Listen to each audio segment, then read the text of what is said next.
এখন দেখতেছি চেয়ারম্যান শিমুল চেয়ারম্যান আসিফ মাহমুদুলের বাবার সাথে ওনার ছবি, কিন্তু আমি তো এটা বিশ্বাস করতে পারতেছি না যে একটা উপদেষ্টা এরকম নির্দেশ দিতে পারে যে একটা ফ্যামিলিকে নির্বংশ করে ফেলে এভাবে কুবাইয়া মার। কারণ উনি তো একটা উপদেষ্টা, উনি কি পারে বলেন? উনি কি পারে? উনি যদি এরকমই কইরাই থাকে তাহলে এই দেশ কি দেশ থাকবে?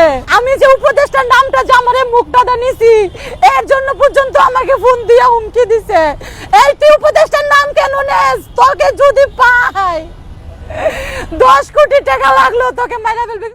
ট্রিপল মার্ডারের ঘটনার পরপরই সোশ্যাল মিডিয়ায় ভাইরাল হওয়া এই ছবিটিতে থাকা 3 জন ব্যক্তির একজন হলেন আওয়ামী লীগের প্রভাবশালী নেতা সেই শিমুল চেয়ারম্যান, আরেকজন বর্তমান অন্তর্বর্তীকালীন সরকারের উপদেষ্টা আসিফ মাহমুদ সজীব ভুইয়ার বাবা আকবপুর স্কুলের প্রধান শিক্ষক সেই বিল্লাল হোসেন।